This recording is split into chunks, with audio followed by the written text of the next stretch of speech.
Oi gente, tudo bem com vocês? Então, tenho aqui mais um vídeo fresquinho do céu para a sua vida. Hoje é dia 22 de fevereiro, exatamente às 12 horas do horário local da África do Sul, e eu queria impactar a sua vida com essa palavra, né? Deus tem ministrado muito sobre a questão do descanso, de um novo tempo, de desafiar a si mesmo, a evoluir e a crescer em Cristo.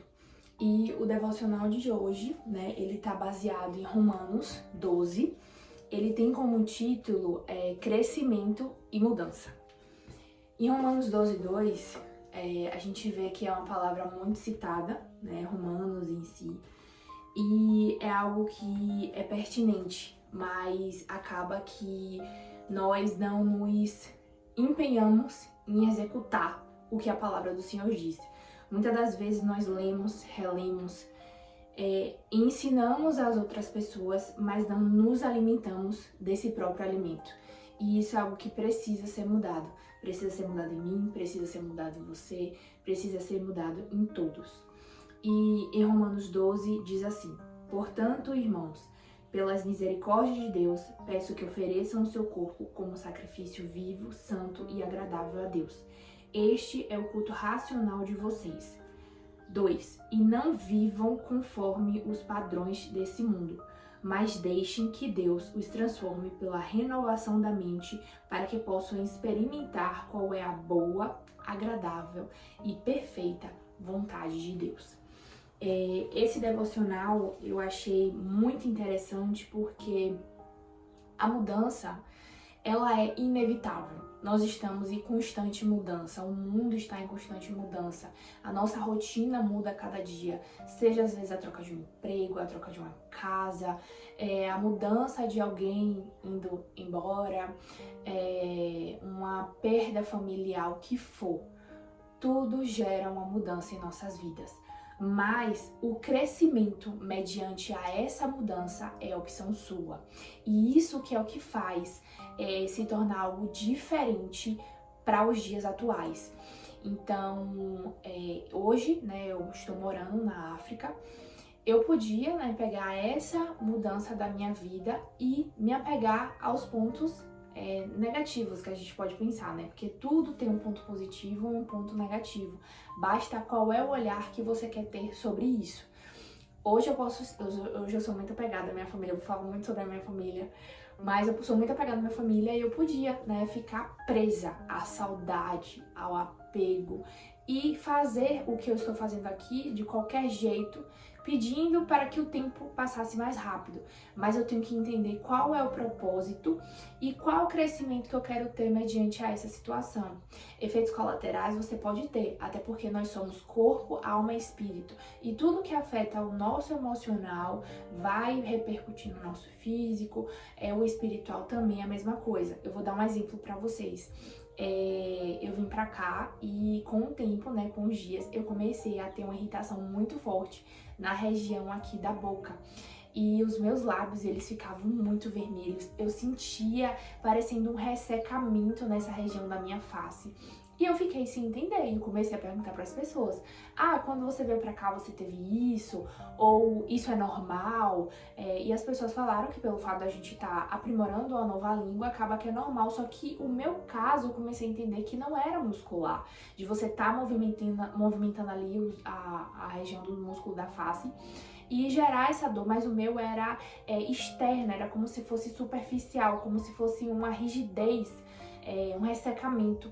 E eu comecei a entender que isso era emocional, né? Toda vez que eu me preocupava com a minha família, toda vez que eu pensava neles, ou como é que a vida estaria funcionando sem mim, né? Porque pela minha personalidade, pelo meu jeito de ser, como eu atuo na minha casa, acaba que eu já tive muito esse pensamento de que talvez as coisas não iriam se ajustar se eu não estivesse. Só que tudo entra no controle do Senhor, tudo é conforme a vontade dele e tudo flui como ele quer.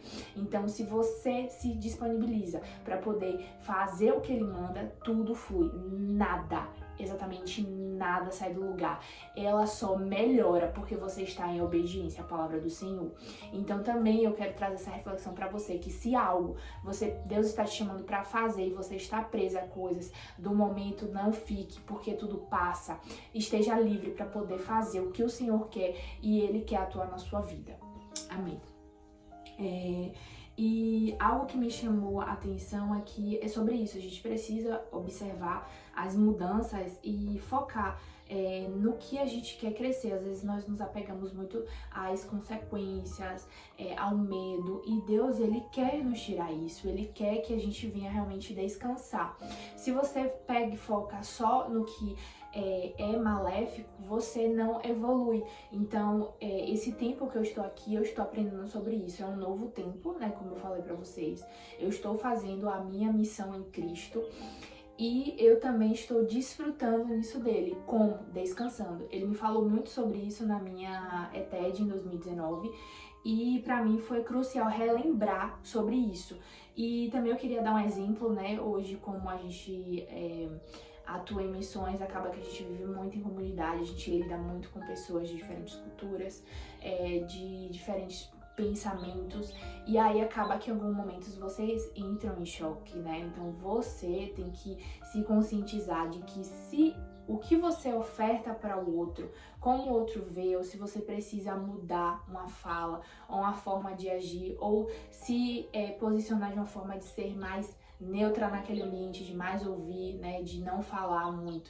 Então Deus também tem me ministrado muito sobre isso, né, de ser mais atenta, né, de observar, de ver, falar mais pra Ele, né, descansar nele. Então é realmente ter Jesus aqui, né, essa cadeira é uma apresentação. Eu tô aqui nesse ambiente novo, não sei se eu falei pra vocês. Aqui é um prayer home, onde a gente uma sala de oração, então muitos missionários vêm aqui também para orar, estudar a palavra, e aqui é Jesus, tá, gente? É Jesus, Ele tá comigo aqui nesse momento, em todos os momentos da minha vida. Então, tenha Ele sempre como seu amigo. Você pode ter muitas amizades ou poucas amizades, mas o principal é Jesus. É aquele onde você compartilha o que você tem, o que você precisa, você está com Ele em todos os momentos. Então, quando eu vou, um exemplo, vou encher água, né? Que aqui na África, depois eu vou falar sobre essas curiosidades da África. Aqui a gente compra água, né, no mercado, a gente repõe como se fosse um filtro, e aí a gente paga mais barato, mas enfim. Então, tudo que eu faço, eu coloco Jesus. Eu falo: Jesus, o Senhor é o meu noivo. Eu tô noiva, tá, gente? Eu sou noiva de Cristo.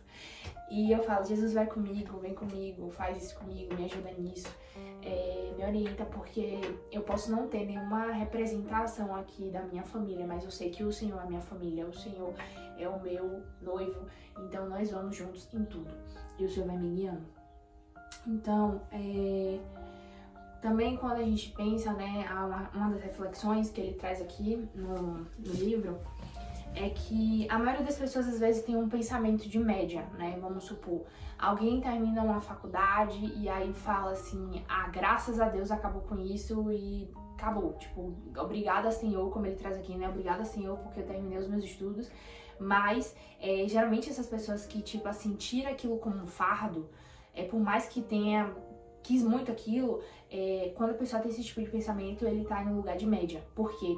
Ele faz as coisas de qualquer jeito, né? Faz não focando no que aquilo vai te beneficiar e o quanto você pode evoluir após isso. Então, o interessante é tudo que você começar a fazer, seja uma faculdade, seja fazer uma compra no mercado, é tipo assim: Senhor, finalizamos isso. Qual é o próximo passo? O que é que vamos fazer juntos para poder a gente crescer nas mudanças do dia a dia? Então, todos os pensamentos que as pessoas têm, ele até traz aqui, é o seguinte: todos pensam em mudar o mundo, mas ninguém pensa em mudar a si mesmo. Então, às vezes nós pensamos assim: um exemplo, você tá numa casa e aí você vê que a vassoura tá no chão, né, caiu no chão, e todo mundo passa e ninguém vê ali, né, que vê, mas não faz nada pra mudar. E aí você fala: pô, todo mundo passa e ninguém arruma isso. mas você está vendo. O que é que você... Pare de pensar nos outros, pare de pensar no todo mundo. Fala assim, o mundo tá assim porque todo mundo não faz nada. Não, pensa em você. O que é que você pode fazer para poder isso mudar, né? Eu tô aqui na África, eu sei que sozinha eu não vou conseguir revolucionar o mundo inteiro, a África inteira. O continente africano tá cheio de países, né? Mas eu sei que se eu me posicionar e pelo menos ali trabalhar com uma criança, duas crianças, uma família e impactar aquela casa, é uma pessoa impactando quatro e quatro tendo a possibilidade de impactar muitas pessoas. Então o que você pode fazer? Se você está vendo que algo está fora do lugar, não espere o outro fazer. Vá e faça. A mudança está a partir de você. Isso só depende de você. Então, assim, às vezes você pode pensar assim, mas tá cansativo, tá exaustivo, só eu que tô vendo a vassoura, só eu que pego a vassoura todos os dias e coloco no lugar. Você tem forças. Se você, tipo assim, tá se incomodando com isso, que só você tá se posicionando, comece a orar ao Senhor para poder enviar pessoas para poder te ajudar a isso e abrir a visão. Tudo é mediante a oração e o mover, você precisa se movimentar. Então, assim, se só Deus também tá te dando a capacidade de ver que aquilo tá fora do lugar e você que tá ali colocando no lugar devido, agradeça ao Senhor, porque Ele achou graça em sua vida. Não que você fosse melhor do que qualquer outra pessoa, mas tipo assim, agradece e vai executar o que Ele mandou. Então faça, é o id, é o imperativo, né? Mas eu vou falar muito sobre isso, né? Nós temos que fazer. Em Marcos 16:15 fala, né? Ide por todo mundo e pregar o evangelho a toda criatura. Ele falou ide, não fala vá vocês. Tipo assim, no sentido de que eu tô tentando falar, um exemplo, pra todos. Ele fala o id pra nós. O que eu entendo, né? Quando ele fala id, vá você, faça você. Não fique esperando que o outro vá fazer, né? Então é isso, é a palavra que eu queria deixar pra vocês. Pensem em evoluir sempre, né? Jesus está voltando, nós precisamos ajudar o nosso próximo, nós precisamos melhorar como pessoas, para que, né, é o grande exemplo do passarinho, né? O passarinho, ele viu que estava pegando fogo lá e ele enchia o bico dele e ia molhar. Talvez aquela porcentagem de água não seja nem 1 ml, mas ele fez a parte dele. Então, quando você faz a sua parte, você pode também replicar para que outros façam, ou você tá ali fazendo com que aquela 1 ml seja milhões de águas para poder apagar um incêndio. Então seja objetivo no que o Senhor tem para sua vida. Deus abençoe.